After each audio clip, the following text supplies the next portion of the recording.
Épisode 28. Bataille de Hunayn et de Taïf. La Mecque vient d'être conquise.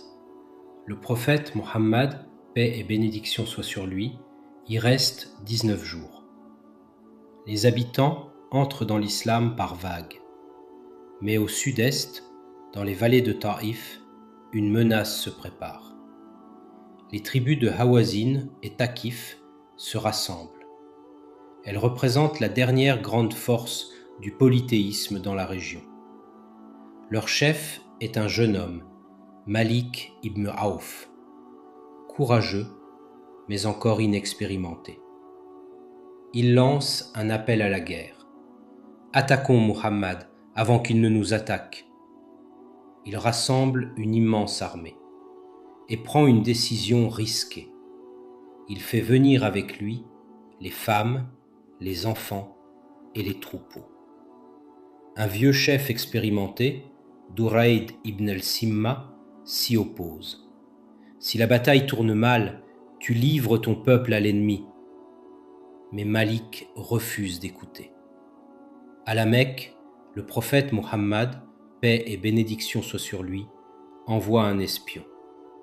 Celui-ci s'infiltre dans le camp ennemi et revient avec des informations précieuses. Le prophète Mohammed, paix et bénédiction soient sur lui, apprend aussi que l'ennemi a amené ses familles et ses biens. Il dit alors « Ce sera le butin des musulmans demain, si Dieu veut ». Il rassemble 12 000 hommes. C'est l'armée la plus nombreuse jamais réunie par les musulmans. Mais certains, confiants dans leur nombre, disent « Nous ne serons pas vaincus aujourd'hui ». À l'aube du 10 Shawwal, les musulmans entrent dans la vallée de Hunayn. Un passage étroit, silencieux. Mais une embuscade les attend. Des milliers d'archers ennemis surgissent. Les flèches pleuvent. La surprise est totale. Les rangs se brisent. La panique s'empare de l'armée. Beaucoup fuient. Le Coran dira « Quand votre grand nombre vous a enorgueilli, mais ne vous a servi à rien ». Mais au cœur du chaos, le prophète Mohammed, paix et bénédiction soient sur lui, ne fuit pas. Il reste ferme, sur sa mule. Autour de lui, seulement quelques compagnons fidèles. Il appelle « Où allez-vous ? Revenez, je suis le prophète, sans mensonge. Je suis le fils d'Abdul Muttalib. » Puis il demande à Al-Abbas d'appeler les compagnons du serment. Sa voix, puissante, résonne dans la vallée. Et alors, un retournement incroyable. Les fuyards reviennent. D'abord quelques-uns, puis des dizaines, puis des centaines, jusqu'à reformer une armée. Le prophète Mohammed, paix et bénédiction soient sur lui, prend alors une poignée de terre et la lance vers l'ennemi. Par la puissance d'Allah, les adversaires sont frappés de panique. Les musulmans chargent. La victoire est totale. Les ennemis fuient vers Taïf et laissent derrière eux un butin immense, des milliers de prisonniers, des troupeaux et des richesses considérables.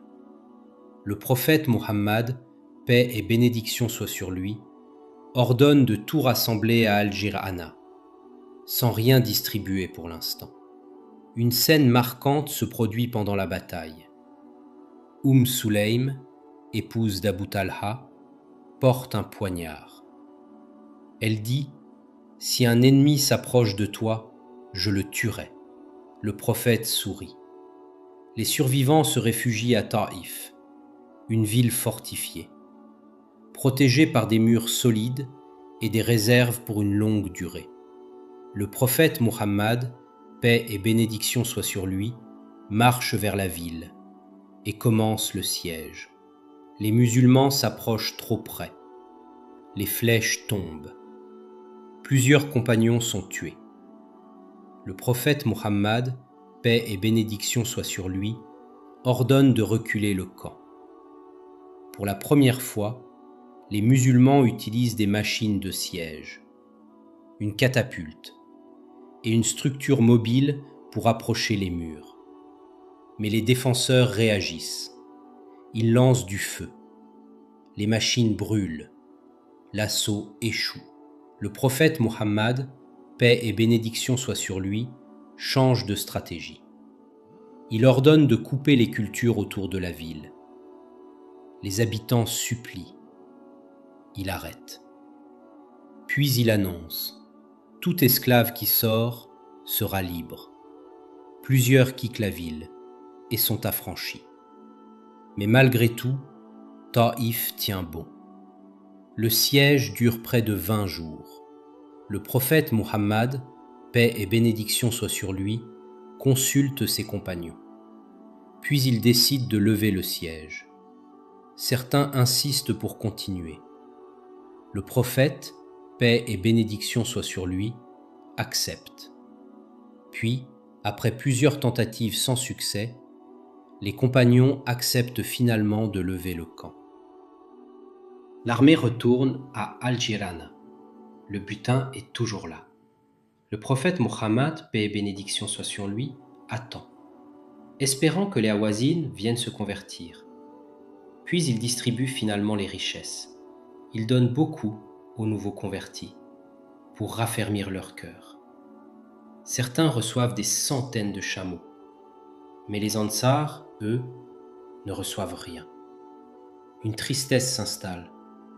Alors le prophète Mohammed, paix et bénédiction soient sur lui, les rassemble et leur parle avec émotion. Ne seriez-vous pas satisfait que les gens repartent avec des biens et que vous repartiez avec le messager d'Allah ? Les Ansar pleurent et répondent : nous sommes satisfaits du messager d'Allah, comme notre part. Peu après, Malik ibn Auf lui-même vient se convertir. Le prophète Mohammed, paix et bénédiction soient sur lui rend sa famille et ses biens et lui donne encore davantage. Il le conserve comme chef des Hawazin. Une délégation des Hawazin arrive ensuite. Ils demandent la libération de leurs proches et la rétrocession de leurs biens. Le prophète Mohammed, paix et bénédiction soient sur lui, leur laisse le choix. Ils ne peuvent avoir les deux.